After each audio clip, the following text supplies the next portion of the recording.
এই প্লাস চিহ্নর মাঝখানে এটাকে কী বলছি, এটা একটা কার্বন, তাই তো? ঋত্বিকা মনে আছে? ভালো করে দেখবা ঋত্বিকা স্পেশালি, যে এটা হচ্ছে এই যে প্লাস দিচ্ছি, তার মানে এই প্লাস মানে হচ্ছে মাঝখানে কী আছে, একটা কার্বন আছে, আর এই কার্বনটাই হচ্ছে আমার এই কার্বন। ঠিক আছে, তাহলে ফিশার থেকে আমরা ফ্লাইং ওয়েজে চলে যাই। তাহলে এটা ফিশার অভিক্ষেপ,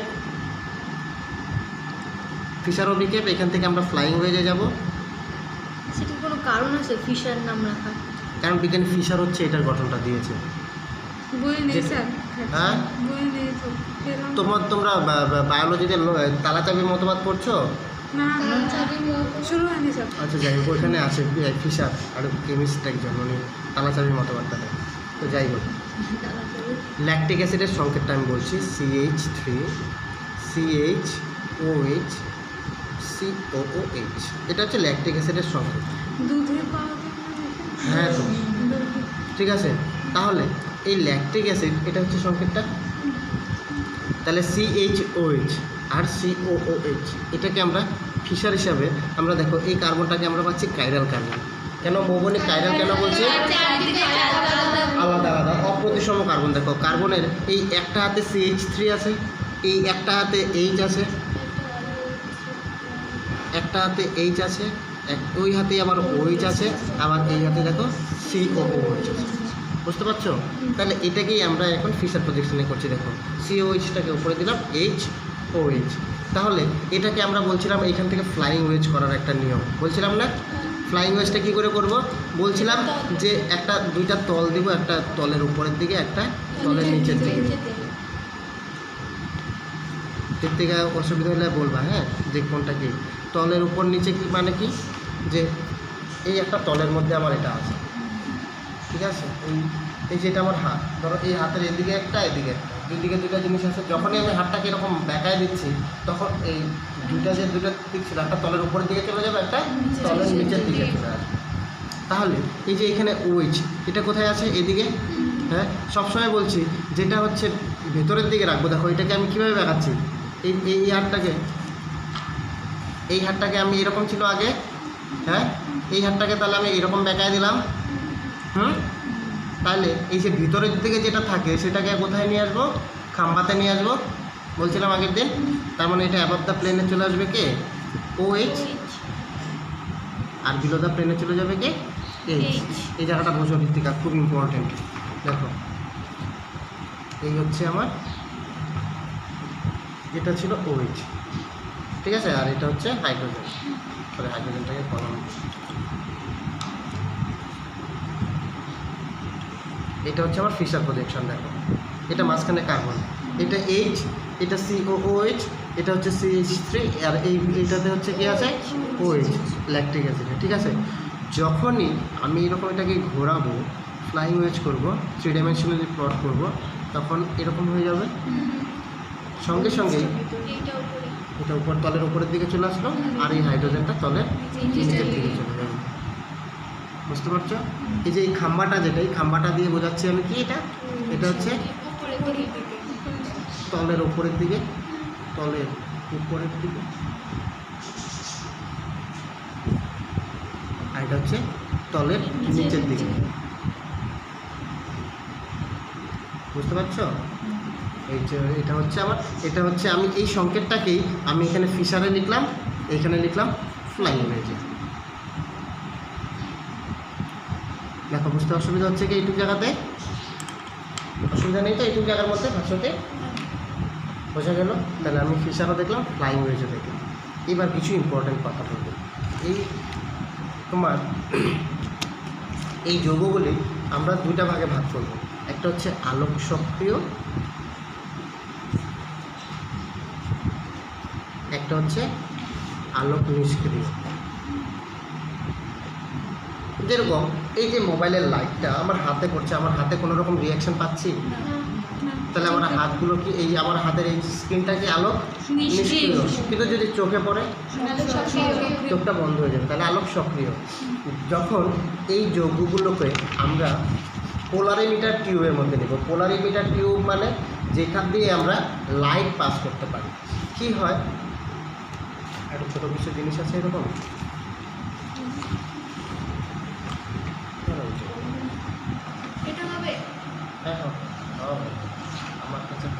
জিনিসেই যখন পোলারিমিটার একটা এরকম একটা ধরো যৌগ আছে, পোলারিমিটার টিউবের মাঝখানে এটা রাখবে, আর এখান দিয়ে এতগুলি লাইট না, এটা তো একটা তল তল তৈরি করছে, এই একটা তলের উপরের দিকে আরে স্যারের মুখ দেখে আবার সমস্যা। আচ্ছা এই একটা তলের নিচের দিকে রাখো, এরকম একটা তল। তাহলে এটা আমি এই একটা তল রাখলাম, দেখো এটাকে যদি আমি তল ভাবি তাহলে এটা তলের উপরের দিকে, দেখো এটাকে আমি তল ভাবলাম, তাহলে কলমের মুখাটা তলের উপরের দিকে আর রাবারটা হচ্ছে কি তলের নিচের দিকে। বুঝতে পারছো? এই তলটা যখনই আমি এইদিকে লাইট পাস করবো এক বর্ণী আলো পোলারিমিটার টিউব দিয়ে, তখন এই তলটা না, যারা আলোক সক্রিয় যৌগ এরা তলটাকে না এরকম দেখায়, তলটাকে এরকম দেখায়। দেখো আরেকটা তল তৈরি করে দিল, দেখো এই যে এটা আর এটা দিয়ে একটা তল তৈরি করে দিল, ঠিক আছে? আর যদি আলোক নিষ্ক্রিয় হয় তাহলে এরকম মানে কোনো রেসপন্স নেই। না, এই যে তলটাকে আলোকের তলটাকে কি করছে, রোটেশন করে দেবে। সেটা এখন ঘড়ির কাঁটার দিকে ঘুরাইতে পারে অথবা ঘড়ির কাঁটার উল্টা দিকে ঘুরাইতে পারে। মানে এক বর্ণী আলো যখনই আমি নিকেল প্রিজম দিয়ে পাঠাবো, কারণ নিকেল প্রিজম দিয়ে কেন পাঠাচ্ছি, কারণ ওইখানে তো আলোক উৎস থাকে, সেখান থেকে আমি একটা সূক্ষ্ম ছিদ্র রাখবো যেখান থেকে এক বর্ণী আলোই আসবে। সেই এক বর্ণী আলোটা যখন আসছে, আসার পরে এখানে যদি পড়ে, তাহলে যদি এই আলোক সক্রিয় হয় তাহলে এই তলটাকে ঘুরাই দিবে।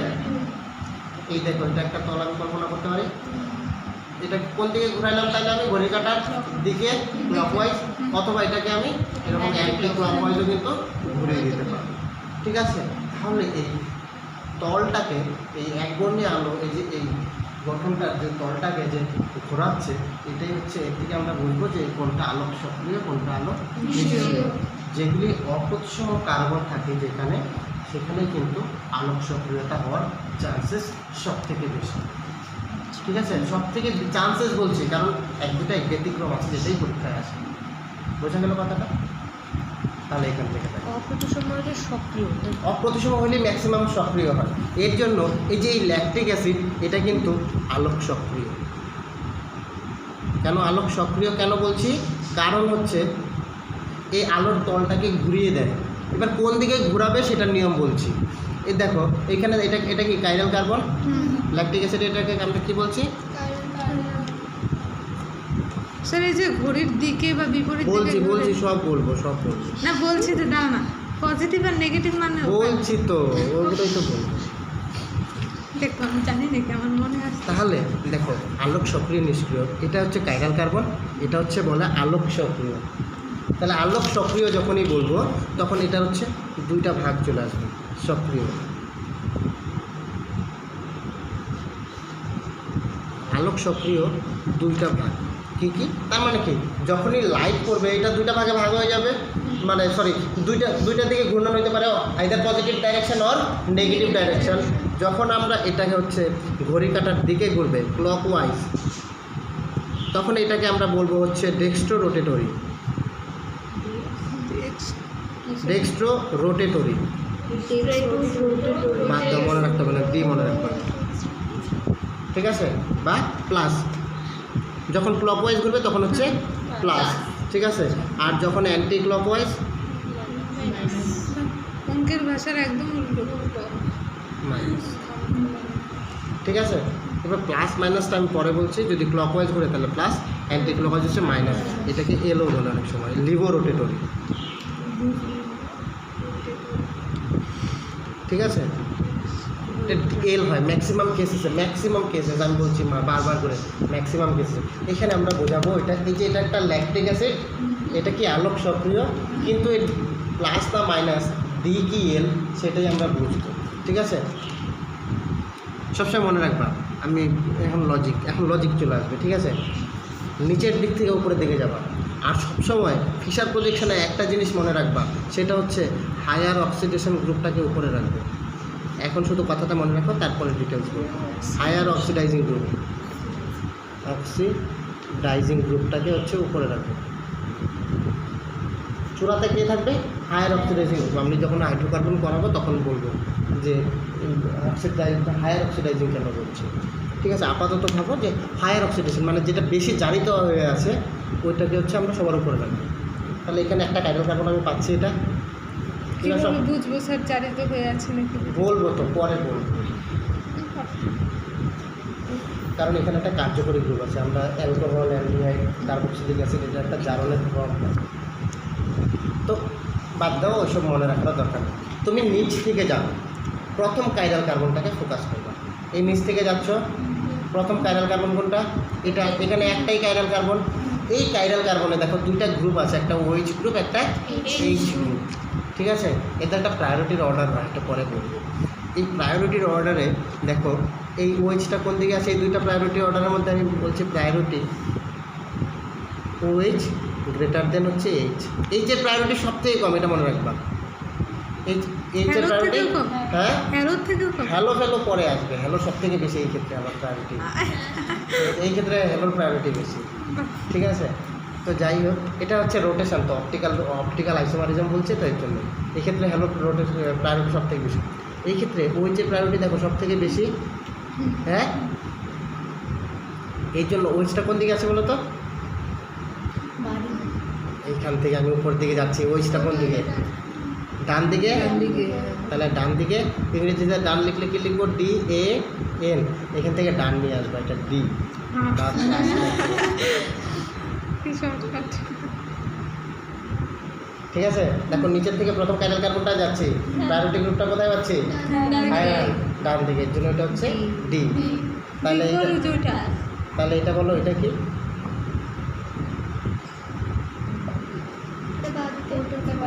তাহলে এটার নাম কি হবে?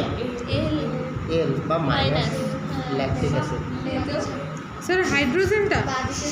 হাইড্রোজেন হায়ার প্রায়োরিটি গ্রুপ OH-টা বাই দিকে না, বাদিকে L ফর লেফট। ওটা বাংলাটা ইংলিশ হলো না। এটা ডান লেফটের থেকে L টানলাম, আর ডানের থেকে D টানলাম। তাহলে D আর হচ্ছে L। তাহলে নিচে থেকে এবার বলো, আগের দিন আমরা গ্লুকোজের গঠনটা দেখছিলাম, মনে পড়ে?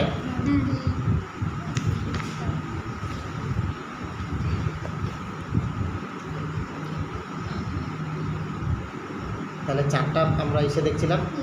এই যেটা দেখো অ্যালকোহল গ্রুপ CH2, যেটা অ্যালকোহল গ্রুপ, এটা অ্যালডিহাইড গ্রুপ, এটা হচ্ছে হায়ার অক্সিডাইজেশন। ঠিক আছে, অ্যালকেন, অ্যালকোহল, অ্যালডিহাইড কি, আর হচ্ছে কার্বক্সিলিক অ্যাসিড, এটা হচ্ছে জারণ ক্রম, মানে সব থেকে বেশি জারিত হয়ে এদিকে থাকে। এদিক থেকে এদিকে গেলে জারণ করতে হবে, কনফিউশন করে লাগবে। এবারে দুইটা গঠনের মধ্যে আমাকে পার্থক্য বলো।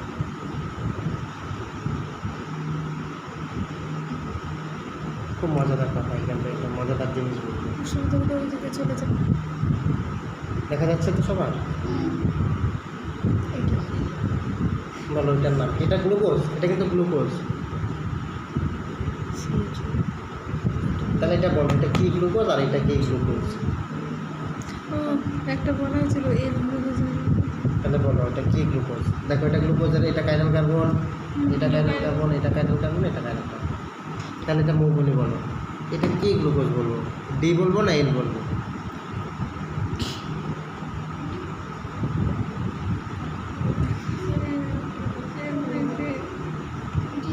এটা কি? এটা মৌবনি বলবো, মৌবনি বলবো।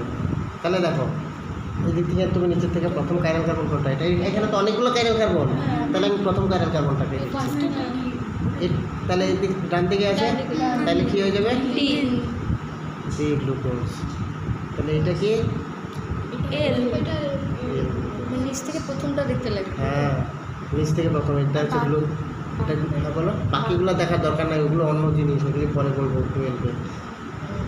গ্লুকোজ, এটা হচ্ছে গ্লুকন ডি। এই জন্য ডি বলে, ইনস্ট্যান্ট এনার্জি দেয় এটা, হাই ক্যালোরিফিক ভ্যালু। আর মজাদার হচ্ছে এর গ্লুকোজ নো ক্যালোরিফিক ভ্যালু,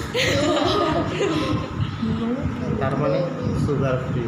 বলে না সুগার ফ্রি, তাহলে সুগার ফ্রিতে কোনটা ইউজ করবে? এই গ্লুকোজ। আর এটা ডি গ্লুকোজ, গ্লুকন ডি, যেটা গ্লুকোজ মেইন আমাদের শর্করা শরীরে, তাই তো? মনে থাকবে তো? তাহলে আইলেটস অফ ল্যাঙ্গারান্সের আলফা কোষে কিন্তু এই যে গ্লুকাগনটা বেরোবে, আর যেটা বিটার থেকে কি বেরোবে? ইনসুলিন, যে একটাকে কী করে? কমায়। এর জন্য যাদের ক্ষেত্রে হচ্ছে ইনসুলিনটা কমে যায় ওদের ক্ষেত্রে রক্তের মধ্যে গ্লুকোজটা বেড়ে যায়, কারণ ইনসুলিনটার ক্ষরণ কম হচ্ছে।